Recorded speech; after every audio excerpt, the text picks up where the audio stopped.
to men, or I want to say like, dudes, we all know that you're hurting, and I think if more guys could connect, then I think a lot of people would be better off, like men and women. But I don't know how to, because I think we all came there from, honest directions, how we decided we wanted to open up.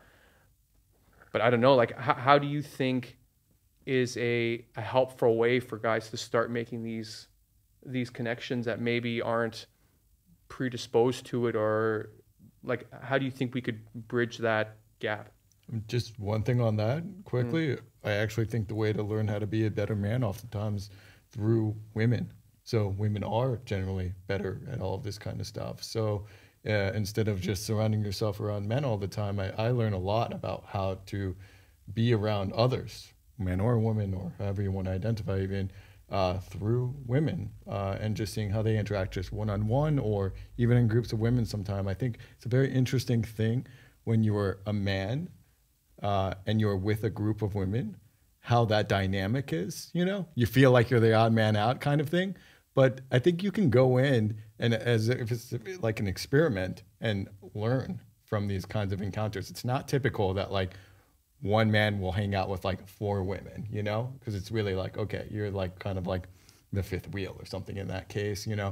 But, and I'm not saying necessarily to do that all the time, but for me, I mean, sometimes I've been in that situation and I take some interesting things from that, just seeing what they talk about, how they talk about things, how they interact with one another.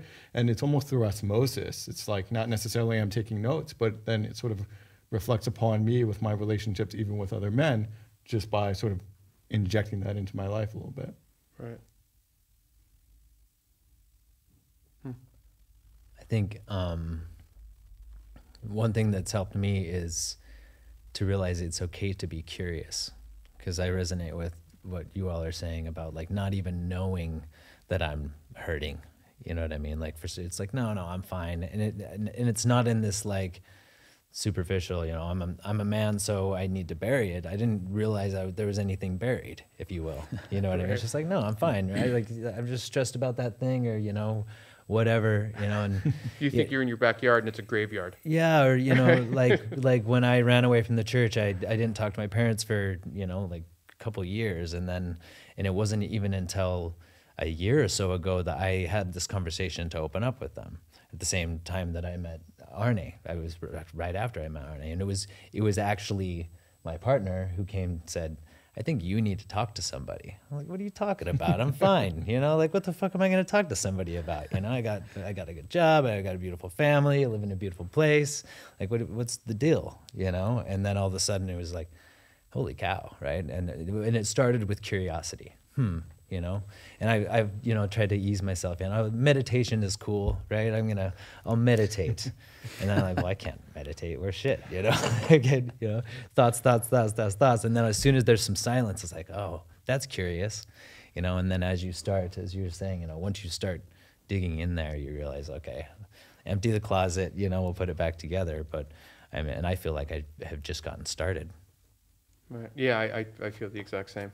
And like what other doors or windows like in my inner world am I not aware that they're open?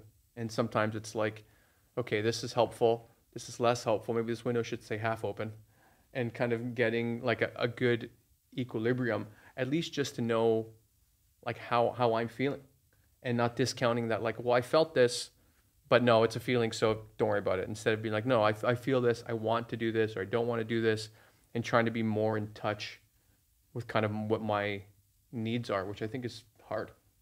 But Yeah, it's also, I don't know if you guys can relate to this, there's also nearly an element of guilt about, not about putting yourself or prioritizing yourself in a way, isn't it?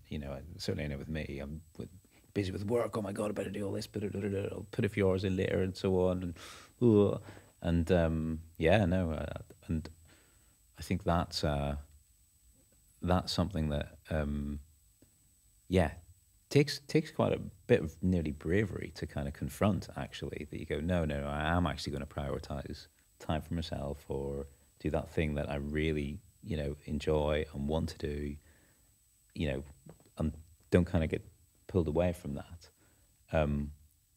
yeah, that promotion of a relationship with yourself, I think, yeah, it's very important, and I don't think it's something I've particularly mastered. Um, trying to work on.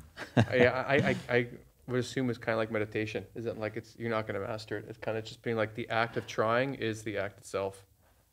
Well, whether it's true or not, I think some people are very good at it. You know, I really respect kind of some people who are like, no, I'm not doing that, or because I've got this other thing, or I'm doing whatever. Or I'm a bit like, oh yeah, oh sorry to let you down, you know, type wrestling with you know, wrestling with that. Yeah, so it's quite refreshing when I kind of come across someone who's just so kind of in tune. They're like, yeah, no, I don't think I'd enjoy that, or I don't think I want to do that, or, you know, I'm not feeling right about that. You know, and it doesn't just feel right. And I kind of, yeah, would like to learn a bit more, you know, where they're coming from. I had a thought on your guilt comment, because the guilt and shame is a big one, and I've even had experiences with my partner who's like, you know, you're spending all this money on therapy, you know, you don't hang out with us because you go to this men's group, you know, and we'll get in a fight. And she's like, it's obviously none of it's working, you know, like, screw your meditation. That's obviously not working. And I'm like, you have no idea. You know, like, the problem is I went in the cave and I saw all the shit, you know, but and now even more recently she's noticing, right, and reinforced it. But it's not only, I think, this internal guilt and shame that, you know, we talk about, but it can also come externally, you know, like yeah, that's an interesting, you know, accidentally, you know, like, I'm sure she wasn't meaning to demotivate me, you know what I mean, and fortunately, on the contrary, it motivated me, you know. I was like, oh no, it's working and it's gonna work. You know, because I'm not going to lose. You know, maybe that's another, you know, masculine quality or downfall. But yeah, I completely relate. So how did you bridge that? Was that like a communication piece where you're like, no, or did you have to did you wrestle with it a little bit more? Were you thinking, well, you know, turning it over? No, it was like straight up, like, no, you're wrong. It was like, it was a knowing that I had. Yeah. And I think that, in fact, that's what I mean, her saying that just reinforced the knowing, you know what I mean? It was like, you know, I'll show you, you know, like, I know it and I'll show you. And honestly, I remember clearly the moment she said that, and, like, you know, then I dove in even further. So, I mean, I think, like you're saying, I'm the same way, and I don't want to, you know, I feel guilty for putting too much into myself, but I am starting to learn that, you know, it is making me better for others as well, helping me serve others better.